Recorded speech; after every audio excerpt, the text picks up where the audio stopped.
Good afternoon and welcome to the Oxford Cannabinoid Technologies Holdings PLC investor presentation. Throughout this recorded presentation, investors will be in listen-only mode. Questions are encouraged and can be submitted at any time by the Q&A tab situated in the right corner of your screen. Just simply type in your questions and press send. The company may not be in a position to answer every question it receives during the meeting itself. However, the company will review all questions submitted today and publish responses where it is appropriate to do so. Before we begin, I'd like to submit the following poll. And I'd now like to hand you over to Clarissa Soemi-Mokoka, CEO. Good afternoon. Good afternoon and welcome everybody, and thank you so much for taking the time to attend our session today.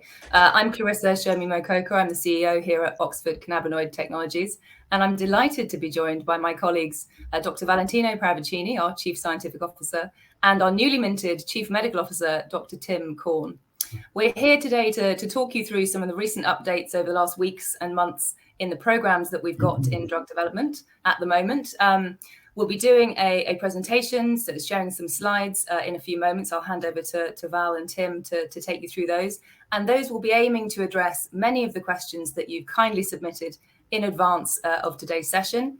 As we just noted, there'll be opportunities for further questions, so do submit your questions along the way while the presentation is going on. And I'll be looking at the Q&A box to make sure we get to some of those at the end of the session, where we'll have a bit more of a free-flowing question and answer, and we'll hopefully pick up anything that we haven't managed to cover during the presentation. We've got about half an hour or so together today, so hopefully we'll get to lots of your questions, but just do rest assured, the questions you do submit at IMC, we get to submit written responses to, and they're usually out within a couple of days of the session. So if we don't get to it today, hopefully we'll be able to deliver you a written response in a couple of days. Okay, so before I hand over to Valentino and to Tim, let me just move the slides along so that you can see some of the profiles. So Tim and Valentino, I'll hand over to you for the presentation section of the IMC meet.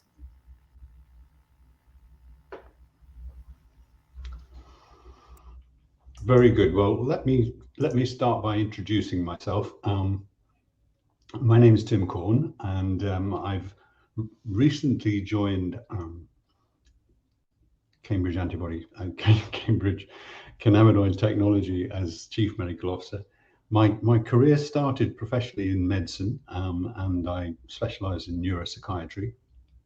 I left the National Health Service when I was a senior lecturer and joined the pharmaceutical industry. And since then, over some 30 years, I've held a variety of positions in clinical research, in regulatory affairs, and in medical affairs in pharmaceutical companies of almost every size. I also worked at the MHRA for a while, seeing what life's like on the other side of the fence. Over the course of my career, I've been very fortunate, really, and had a key role to play in more than 20 regulatory approvals. And most recently, I've been a kind of serial chief medical officer, working mostly with small companies, 3 of which have had very successful exits, and 1 of which has just completed a licensing deal with a big pharma around their lead asset. So joining Oxford Cannabinoid Technology at this time, when they are in the middle of the transition to being a fully fledged clinical development company, is a real privilege and a real challenge. I'm looking forward to it tremendously. Thank you. Thank you, Tim. I'm going to briefly introduce myself. My name is Valentino Pravicini. I'm the CSO of the company. I have over 25 years experience in scientific research that was built both in academia and in pharmaceutical companies. In academia, I work for the NIH in the States and the National Institute for Medical Research, that is now part of the Crick Institute here in the UK. And I work for large companies like Roche and GSK, and also SMEs, one of which actually successfully exited in the field of cell and gene therapy.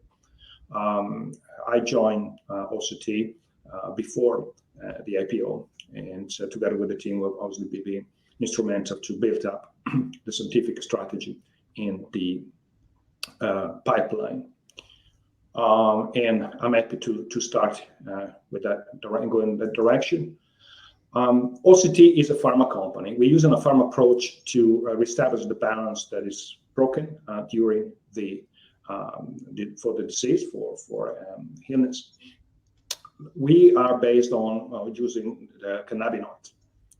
As you know, cannabinoids come originally from cannabis, and like any botanical product, these drugs are hijacking an important biological system in our body. In other words, there is a system that's already there. It's important for the balance of our physical and mental health. And as randomly, as it happens, this compound actually binds and interact with this system. In the plants that do completely different things, they're antimicrobial agents. When the balance is broken, I think we show that either phytocannabinoids or cannabis or synthetic derivatives in general can reestablish this balance in this disrupted disease. And the role of OCTP is to improve the structure of these cannabinoids and create an improved medicine, which have market exclusivity that will benefit both the patient and obviously the company as well. The endocannabinoid system is a very complex system, but to simplify it, we have two main receptors, CB1 and CB2. THC, as you may know, is one of the most famous phytocannabinoids, bind the CB1 receptor. This is located in the nervous system, and it controls pain, movement, and mood. And the CB1 receptor is the one that mediates the cannabis-like effect, if you want, the psychotropic or the high that is typical of cannabis and THC. It has been implicated in beneficial effect on neuropathic pain, motor neuron disease, and also in cancer, although indirectly. For the CB2 receptor is another receptor important to us because we target it specifically with OCT for 1201. That is our program number 1. Is more widely expressed, also in the immune system, in lungs, bones, in the gastrointestinal tract. So it's quite relevant to us, and in the liver. There's no cannabinoid effect in terms of CB2, so there's no psychotropic effect. And this is also important, of course, because it's open to other type of application or indication that perhaps THC doesn't. There is extensive data with R&D molecule, but not much with actual molecule that did make it to the clinical trial, and that's why we're still at the front of research in this field. The drug appeal in this case is for autoimmunity, inflammation, chronic pain, and potentially cancer, as we were saying.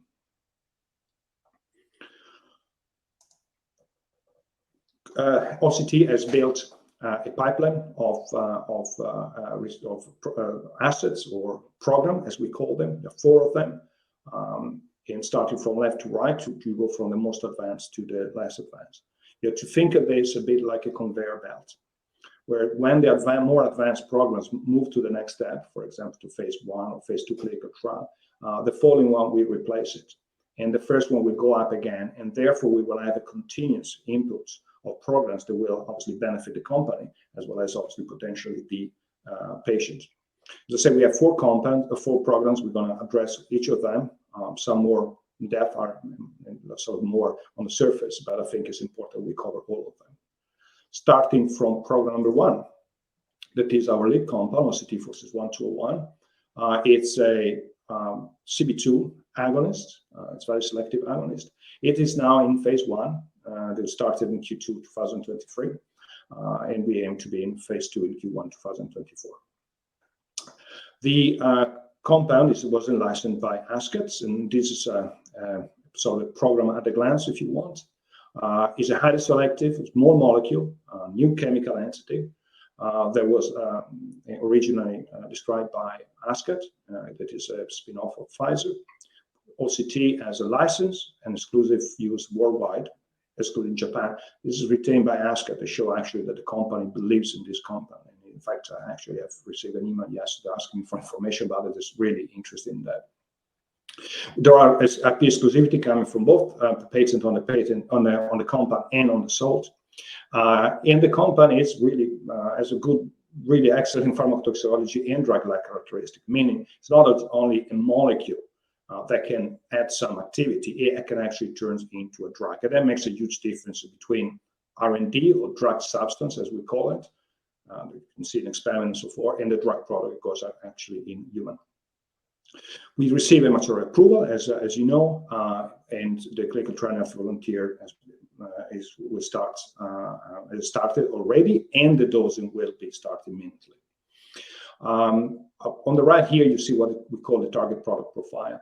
This is an important document you set at the beginning of your studies on your program, and you put on all basically the point that you want to address and in which direction you want to go. It's a living document. Every time you have data, you change that. But it's important that we have this one to set the direction of the program itself.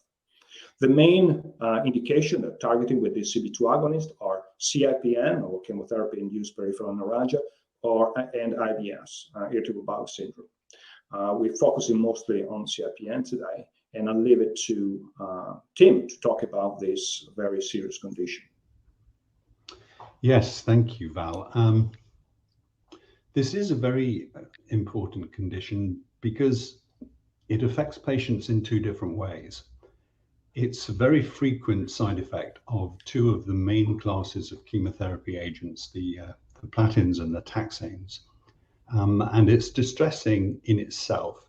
It causes pain of two different varieties, as the slide shows, and can also produce motor defects, which can actually give people difficulty in even moving around.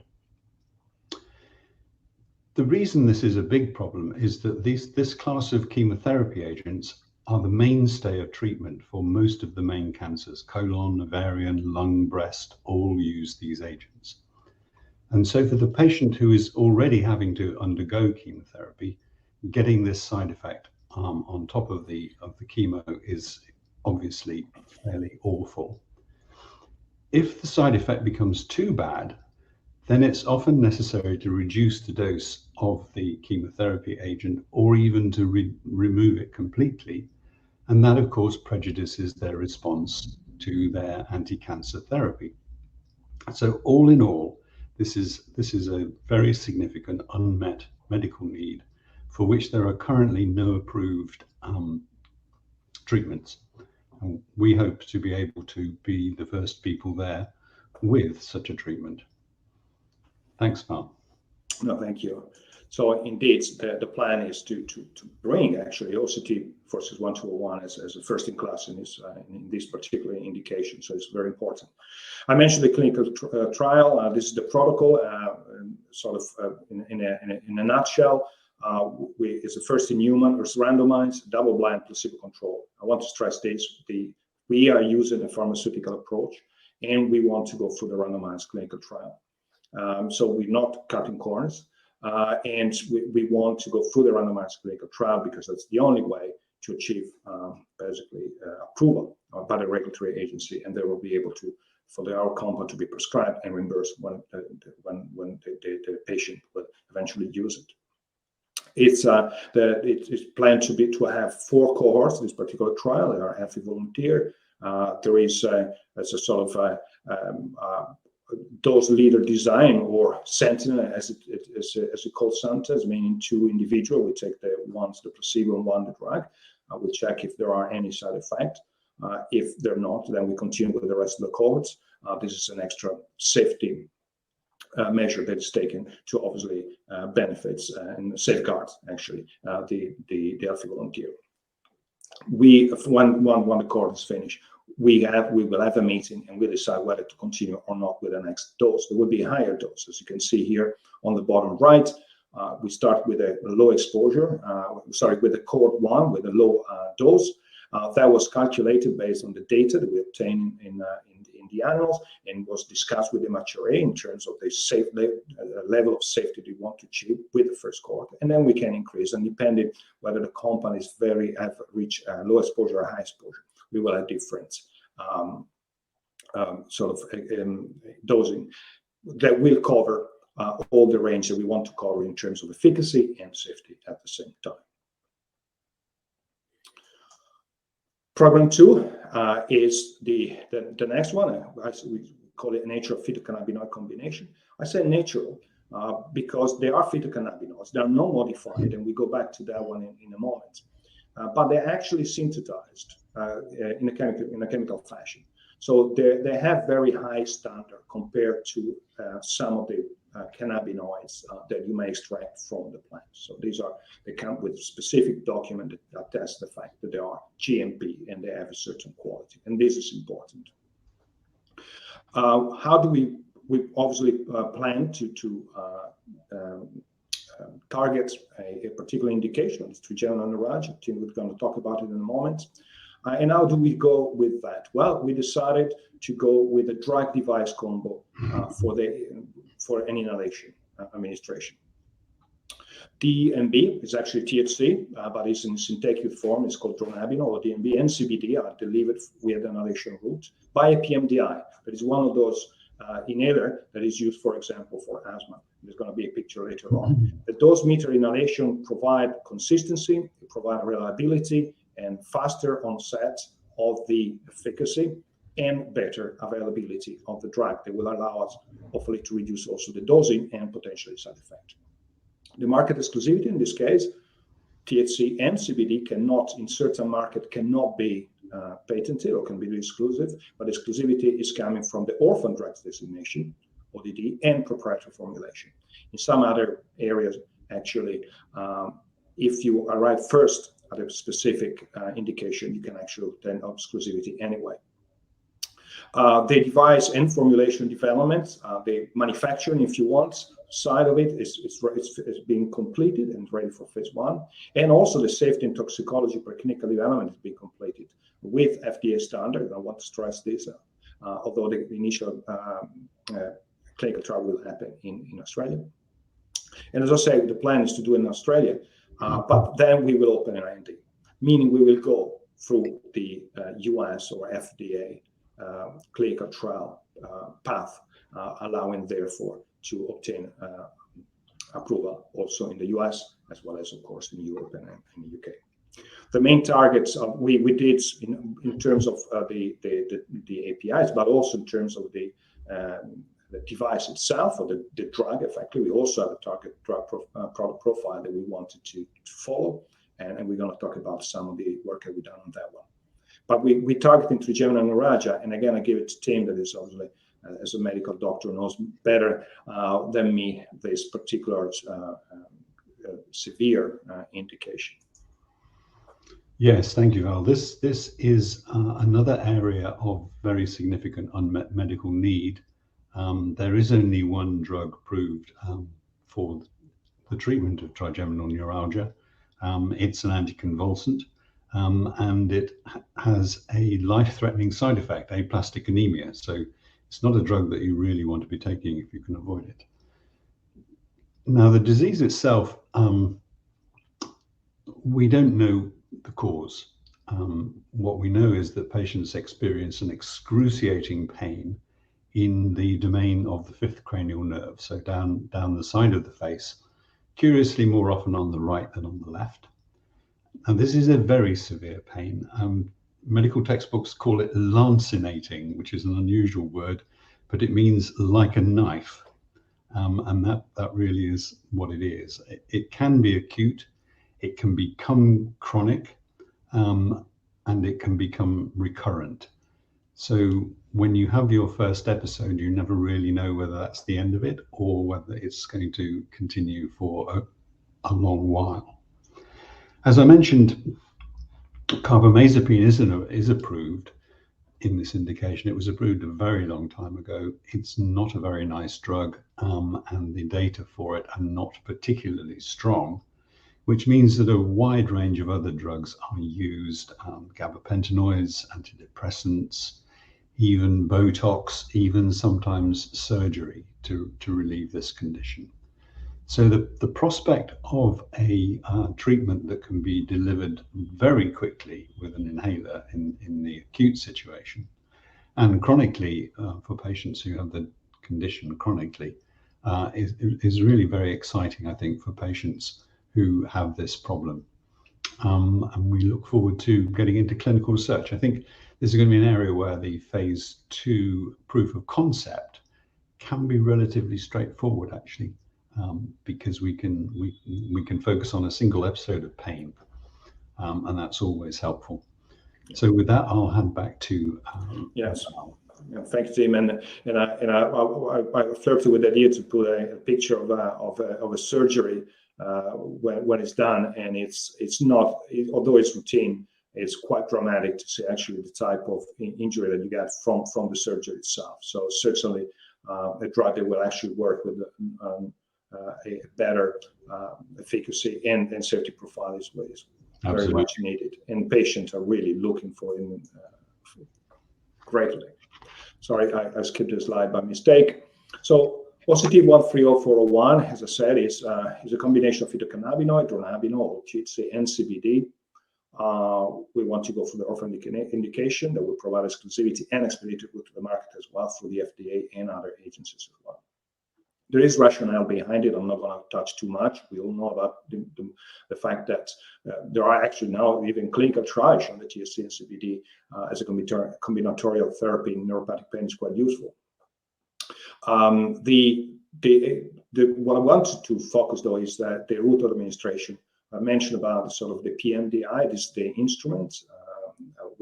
Eventually we'll have also the counter is important because obviously we're looking at THC and CBD, so we need to be able to know how much we're giving them for each patient. But it does, it's allow a better absorption of bioavailability, because when you inhale the drug, the drug bypasses the first metabolism in the liver, so it's degraded less. And it can also, going through the lung to the bloodstream, immediately have a faster onset. And Tim mentioned the fact that you have a sudden burst of pain that is excruciating. So if you actually have the chance to resolve it very quickly, that's extremely important. In terms of the rationale, it obviously was important to start why we were doing this, but also obviously at this point is the challenge of meeting certain requirements.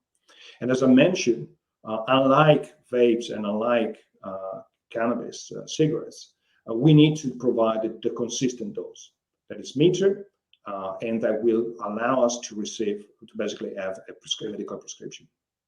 In addition to that, there are technical aspects that the FDA, the regulators want to have. For example, the full life dosing consistency, meaning you get your actuator, you start using it, will it work the same at the beginning and at the end? And that's very important. Otherwise, the patient may receive different doses in a different time. The propellus part of the formulation is actually help forming the drug itself. And importantly, the active ingredients, as we call them IPI, or the drug substances, so to speak, when go all together become the drug product, they have a GMP certificate. So they are manufactured in a way that can go into the human. And they have all the documentation that can be given to the regulator. And we can use it from actually microgram scale for doing such small experiment, all the way to kilogram scales of 400 kilogram per batch. So it's very, very well defined drug. As I said, it's a drug device combo, meaning you have the drug and you have the device that you need to use together. And one and the other have to provide the final drug product in a consistent way. And by changing one or the other, we can actually change a lot. And that's why it's important to develop. And that's what we did through Use UK. We started with the target product profile. We set some limit and some characteristics we need to meet. We achieve all of them. We have the specification and the result has been met. For the tox batch, it was up to 1,500 of those actuators, so it's a quite large side for an R&D development stage. We met all the performance criteria for the pharmacopoeia repair and the FDA. We follow both the guidelines to make sure that then we have a product that is meeting every regulatory need. We now have the co-development of the formulation device that come to a completion. We selected the valve that is important in the instrument, the canister type, the device, so everything is ready to go. And we also did a lot of work to look at how the compounds, the APIs, and THC and CBD basically would distribute into the drug when you actuate and basically have the inhalation.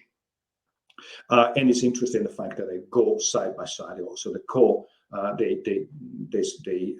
co-distribute in the particles, so we always give them the same of both the compound as we want, so 1 to 1. And this slide on the bottom is actually show this figure on the bottom, sorry, the excellent, what is called device through life. Each of these numbers are the number of actuations. So you start with actuation 1 and you go all the way until you finish your canister or your device. And normally the pharmacopoeia Europaea tells you, well, you need to be able to give at least 120 actuation, consistent actuation. And as you can see here, we can go up to 160. Not all, so that's much more than we wanted and we were actually aiming to. So that's much better. But not only that, this is the batch that I mentioned with 1500 canister. So if we take canister number 1, the BOB, beginning of the batch, the one in the middle, MOB, and the one at the end of the batch, they all behave the same way. For each actuation we give to the patient exactly the same amount of drug, and that's extremely important. And then we can measure all these parameters using this particularly nice device. It's called an impactor that can tell you, see all these holes, basically traps molecule of different size, particle different size, can tell you how actually big the size of the particle are, and it's important to achieve lung delivery. That was the sort of drug device combination, what is called manufacturing, if you want, but also the formulation. It's important. This is more on the safety and toxicology package. We did a lot of work to make sure that what we gave is obviously safe. And each of these lines is a work package. So it's not just one experiment. It's a series of experiments to define a work package. And we have completed that. We have now all the reports. That would be in SEND, that is this format that you need to use for the FDA. And we're also performing other experiments in the meantime to check a PK/PD consideration for our internal consideration when we go looking for the use in humans as well, as we did with program 1. As I say, we are going to the clinical trial through the HREC system, if you want, a model in Australia. And I want to stress this. There's been a question actually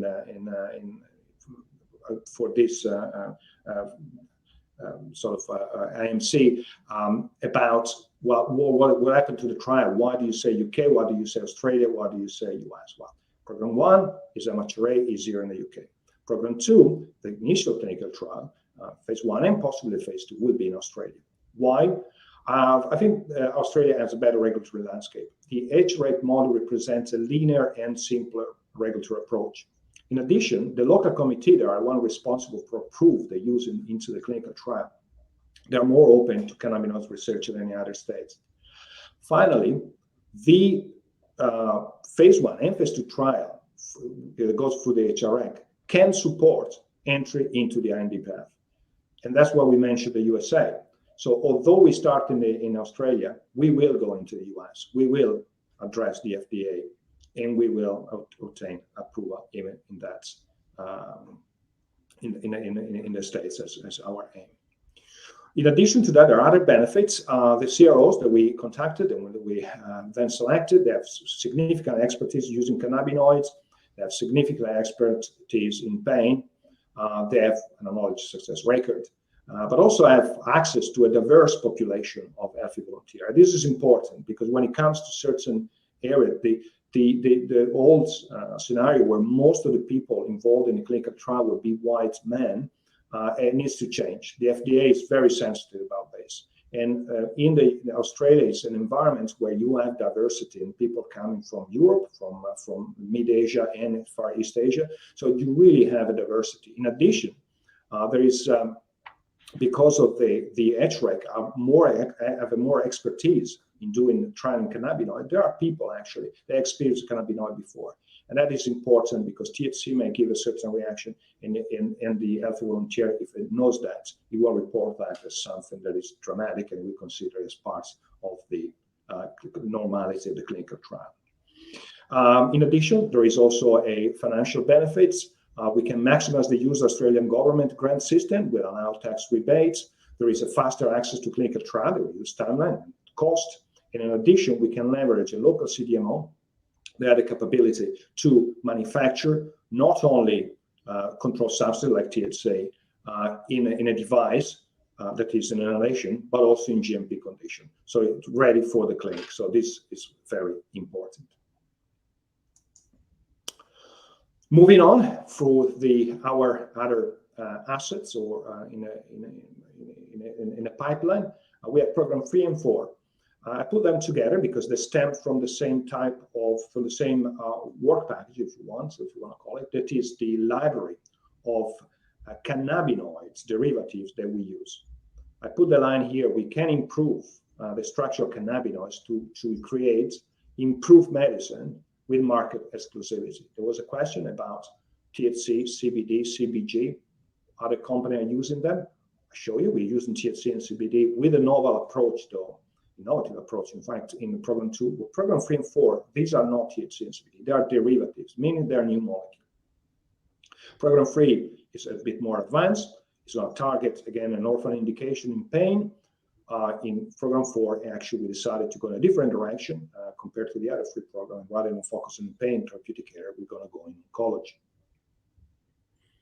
The starting point is a library. So if we look at the OCT phytocannabinoid derivatives library, that is combined with 2 libraries, effectively the proprietary library that we have and the one that we acquired by Canopy. These are phytocannabinoid derivatives. We acquired 335 that can have on top of the 92 that we have already. That these enable us to have a multi-pharmacology approach, which comes from different targets and therefore different indication. We have worldwide exclusive use of all compounds across the 3 different subtypes, if you want, derivatives. And we can use basically in any area, in therapeutic area that we want to. These compounds are covered by IP rights, including 14 patent families. And this is expanding as well, which on top of the orphan designation, when applicable, will allow us to have basically exclusivity. So this is important. And this, particularly what we aim into, as we mentioned before, these are not THC and CBD, they are better drug. They have in about a drug space. They have different characteristics, better characteristics. It's in fact one of the reasons why we select these 2 for program 3 and 4 in the first place. And they have good pharmacological targets, but also good bioavailability. That is important, again, from going from a substance that works in your experiment to the substance that potentially work into human. Program 3 is a candidate selection level. We are completed a safety pharmacological package that will allow us to enter then in a fully fledged preclinical development. Program 4 is a lead candidate, so it's training a bit. We are doing some assessments on primary immune cells and primary tumor, playing here in the UK. So again, working with tumor human being, but primary, not culture for a long time in plastic, so to speak. So the more translational than the classic CDX models that you find all the time. Program 3 is a CB1, CB2 double agonist, and we go for an orphan indication in pain. Program 4, I'm not going to disclose what it is. We're going to keep it as a secret at the moment. It will target solid tumor as an immunomodulatory molecule with a immunomodulatory approach. So if we focus on, go and elaborate. So this is a bit of a diagram to explain what I already did. We started in 2021 when we got in touch with you with 92 compounds and said we're going to increase this library, and we did. We expanded even more than we expected. We licensed. We have new 335. We added 45, actually 50 now, new compounds on top of the one that we have already. And what we do is basically we take, for example, the THC, we do a design to select how we're going to change it. We improve the molecule as it is, and we transform it, both in the way it behaves as a drug, but also in terms of what potentially which targets in the body will target CB1, CB2, or any other of the endocannabinoid system. And basically what we do, we take this molecule and we change a few bits and we turn it into what a patented derivative. So again, it's a new molecule, it's covered by patent, it's not THC, it's not CBD, it's not CBG. So it's our molecule effectively. And the benefits, as I mentioned, is that we have improved stability, improved bioavailability. We diversify the druggable targets. We can use a prodrug approach. As I said, we expanded pharmacology to different receptors. And in addition, we have effectively patentability and exclusivity in that direction.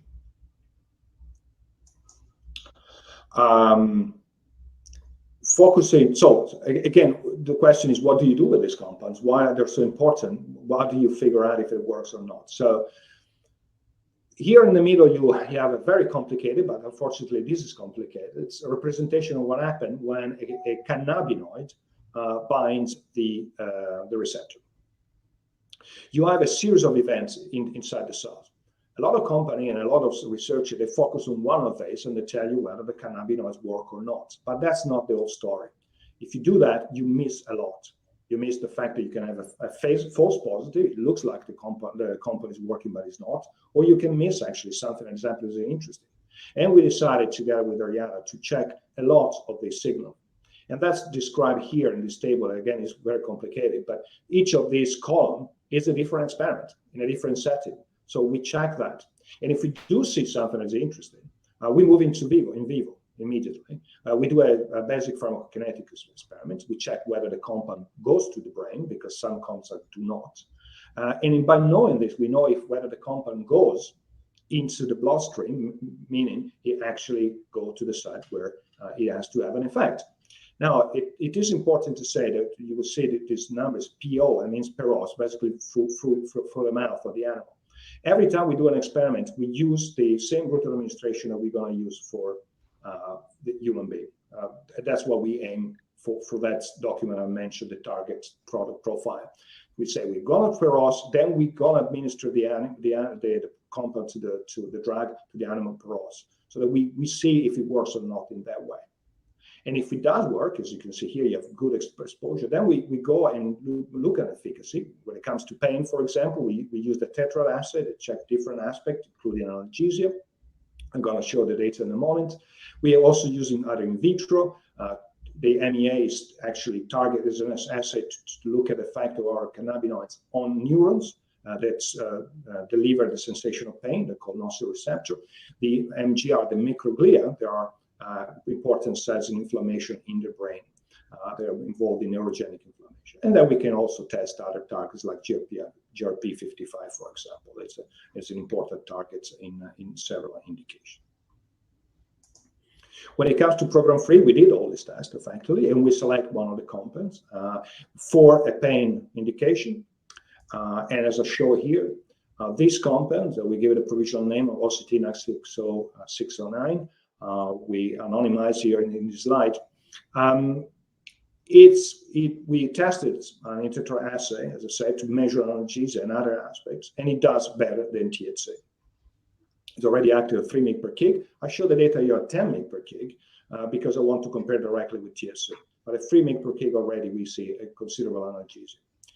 The compound, as I showed earlier, it was there actually in one of the slides before, has a very good bioavailability through oral administration, meaning it can actually go into the body when we're going to give it as a pill, as a tablet, or something else. We don't need injection. You don't need to go to the doctor to take it. You just take it as any other drug, effectively. When you look at compared to THC, THC is represented by the green color. And you can see that THC, that in this case was given actually IP. So we know that THC is not working very well per us. So we gave an IP saying, well, let's see if you actually optimize the activity of THC, what will it happen? Which type of analgesia you're going to get? And this is what happened. And if you give our compound per us, it's doing better. So 10 mg through our oral route is better than 10 mg of THC through the IP. And I think it's great. And 3 mg is basically working as well. In addition, THC impaired the ambulation of the animal. In our case, after 2 hours, the ambulation is recovered, meaning we reduce one of the side effects of the animal, actually disappear one of the side effects of the THC can have. We have a reduction of temperature, but it's more transient than THC and more controllable, so that's important. We do see exploring, which the animals going around in the cage and see how it happened. It's partially recovered after 2 hours. It gets better later on, but it's certainly better than THC. One of the factors persistence is the causing posture. We put the animal in a weird position and see if it recovers. In this case, it's maintained like THC, but it could be also on its own. It's not per se a very negative effect. With the other would be like THC, as I said, it's really a bad impairment. In our case, it's the only one that is there. So we are really, really positive. Effectively, we can say it's better than THC even in that direction. Because of this result, we decided to proceed. We do other drug development activities. We're looking mostly at safety and toxicology, but also a panel of 64 different receptor in enzyme in our body to show how this molecule binds to them, what is the fact that we may see, and whether there's something risky or not, or beneficial. And at the end of this, we will be able to tell whether we can go into a full development as we did with OCT 401, 201, and OCT 130, 401. Program 4, as I said, is the one earlier in our stage, earlier in our R&D, in our conveyor belts of programs, and we decided to enter in oncology. It's still a derivative from the Canopy library, for our library now, if you want.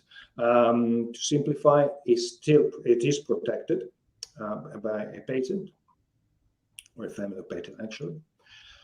And why we want to use this one? So we want to harness the power of the immune system in oncology, and we want to do it using a small molecule, if you want a more familiar drug, if you want, rather than the antibody that are used in immunomodulation these days, or most of the immunomodulatory approach. What the observation that has been done is that the tumor growth, in some cases, is associated with increased level of endocannabinoid, both at the tumor level and circulating in the blood. In this case, some of these endocannabinoids, not all of them, but some endocannabinoids, they actually have a detrimental effect when it comes to the tumor. And in fact, they're a negative player in immunology against the tumor. So normally the tumors should be killed by the immune system, but the tumor finds a way to bypass that. And that is obviously a big problem. So in that case, what we say is that the tumor microenvironment is cold, meaning the tumor is not detected by the immune system. The immune suppressive cells, they actually block the immune system. They put a handbrake, if you want, and the tumor grows, and it can form metastasis. So it grows in the direction, and it goes into the metastasis as well. That is obviously a very bad thing to happen. But our idea is that if we could change that using our PCB derivatives, and basically release this handbrake set by the tumor and by the endocannabinoid system. We increase the inflammation so that now the tumor microenvironment become hot, and the patient's own cytotoxic cells can now actively kill the tumor. Normally, this is achieved through, as I said, most frequently by antibody. So here on the left, you have a situation where unfortunately the tumor grows. The cells of the immune system, that in this case we call APC, they're doing a certain role that's supposed to help the T cell. They actually block them. The tumor itself can block the T cells. And this causes, as I say, tumor growth. But if we change that, either with an antibody, as I said, a very expensive therapy, or hopefully with our phytocannabinoid, we can now change that. The APC will help the T cell. The T cell will now be able to recognize the tumor, and the tumor is going to be killed. And this can be obtained, hopefully, with a small molecule that is much cheaper than an antibody product. I think there is room in the solid tumor market. There is large unmet need for the patient. For example, cell therapy and gene therapy usually act on blood tumors. The antibodies are working well, but we think we can supplement that because they are very, very expensive.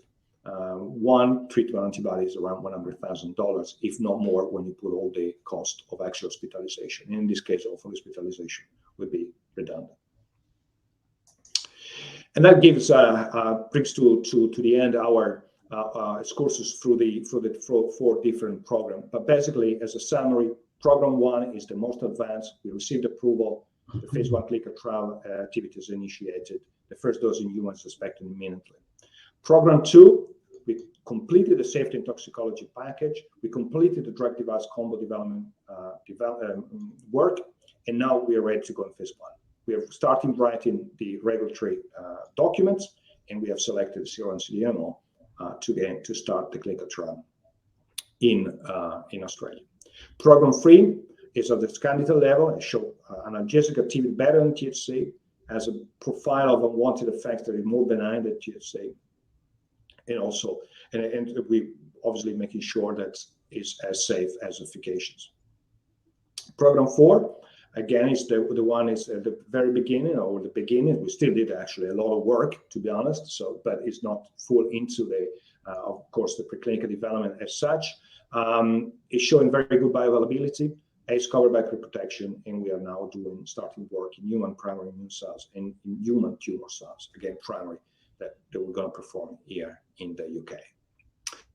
So that's the status of our work. And basically, this concludes my presentation. And of course, myself, team, and the other member of the team will be happy to take any question. Thank you for your attention, and feel free to go ahead and ask as you want. And hopefully, we will have all the answers. Thank you. Perfect. Valentina, Tim, thank you very much for your presentation. Ladies and gentlemen, please do continue to submit your questions just by using the Q&A tab, which is situated on the top right-hand corner of your screen. I'd also like to remind you that the recording of this presentation, along with a copy of the slides and the published Q&A, can be accessed via your investor dashboard. Clarissa, what I'll do now is I'll just turn your camera back on, and if I could hand over to you just to chair the Q&A, that'd be great, and then I'll pick up from you at the end. Thank you so much, and thanks to Val and to Tim for that comprehensive presentation on the status of the programs. I know that we have covered many of the questions that were submitted in advance of the session in that presentation, which is fortunate because we've run over a little bit given how much information we've shared with you. Sorry. But so no, I don't think you need to apologize. Val, it's fine. We have had some additional questions during the chat. But I'm just going to address a couple of questions initially that were submitted in advance but weren't really addressed in the presentation. They all relate to fundraising, to cash runway, etc. So there have been quite a number of questions on things like dilution and things like our current cash runway and other ways to fund the business would be non-dilutive, and just people asking, are there things that we're doing to look at non-dilutive raising? Of course, we're always looking at all the different ways that we could bring funds into the company that would be non-dilutive, so grants or loans, etc. We're looking at all of those things, as well as how we would traditionally fundraise or fund a pre-revenue business in drug discovery, which would be with an equity raise. Just to give everybody comfort, we have got that cash runway through to the end of Q1, calendar Q1 next year, 2024. Nothing has changed there, even though we have managed to get some additional experiments underway with program 4. So that will deliver our phase 1 and the phase 1 data, which should be expected in calendar Q3 this year, and also that program 4 initial experimentation. So we're very well funded at the moment, and we obviously are very mindful of dilution for shareholders. It's a very difficult market. I don't think that will be a surprise to anybody on this call. It's a very difficult market at the moment, but we are doing everything we can to make sure we're utilising our cash to the very best of our ability. Another question that we had was about well-known corporate investors already in our register, such as Imperial Brands, who currently have almost 11% of the company, and whether we are looking to increase that type of investor on the register. And yes, that's absolutely right. Of course, big part of my role is to go out and to get those relationships going with investors, some of the larger institutional investors. And over the last 4 to 5 months, I've been undertaking that work. Nothing to announce on that just yet, but rest assured, it is front of mind for the company. Val, there is one quick question, I think, on our phase 1, and it's really about the numbers of healthy volunteers. So I know we didn't quite touch on that in the session, so maybe you could just tell people quickly how many healthy volunteers we've got involved in that trial. The initial design is with 32 healthy volunteers that are divided in 4 cohorts, as hopefully I should explain probably better, but basically you start with a lower dosage, 8 healthy volunteers, 2 will receive the placebo, 6 your compound. If everything goes fine, so you analyze all the data, you see if the person their healthy volunteer are doing well, and you check how much of the compound is absorbed. Then you move to the next cohort, you increase the dosage, and so forth and so forth. So at the moment, we have 4 cohorts planned. The design is adaptive in the sense that we may add new cohort if needed, but at the moment we don't foresee that happening. I think, as I said, we can cover all the level of drugs, so to speak, that we get on board on the healthy volunteer to inform about what will happen in the patients in this particular clinical trial. Thank you, Valentino. Another question was about whether it was possible for us to commit to regular or bi-monthly updates to investors. We're always happy to talk to investors. We use a variety of platforms to communicate. So things like this session, IMC sessions, we use social media, Twitter and LinkedIn. I have lots of meetings individually with shareholders, and I'm always happy for people to get in touch with me via email, or you can drop me a message on Twitter. Any suggestions you've got as to ways we could improve our communication will be very welcome. And we also use the Ask OCTP hashtag on Twitter.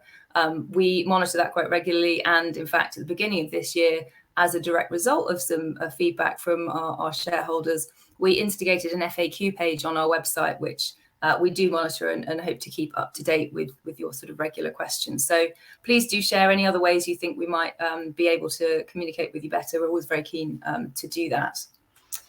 I'm just looking at time, and I think we probably have covered, in terms of the questions that have been submitted around the programs that we are able to answer, I think we've probably covered them off at the moment.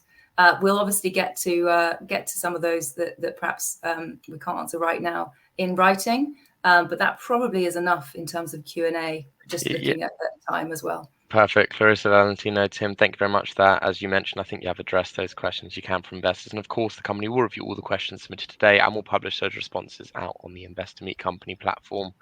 But just before redirecting investors to provide you with their feedback, which I know is particularly important to all three of you, Tim, could I just ask you for a few closing comments? Yes, certainly. Well, first of all, on behalf of OCT, I would really like to thank the 50, 60 people who have been on the call today for their interest in the company and questions.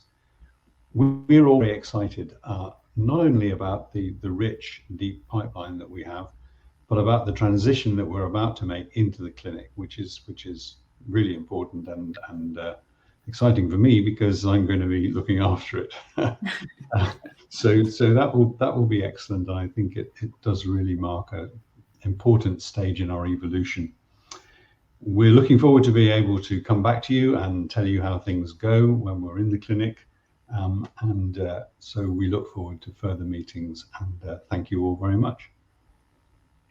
Clarissa, Valentino, Tim, thanks once again for updating investors today. Could I please ask investors not to close the session, as you'll now be automatically redirected to provide your feedback in order that the management team can better understand your views and expectations. This will only take a few moments to complete, but I'm sure will be greatly valued by the company. On behalf of the management team of Oxford Cannabinoid Technologies Holdings PLC, we'd like to thank you for attending today's presentation, and good afternoon to you all. Thank you.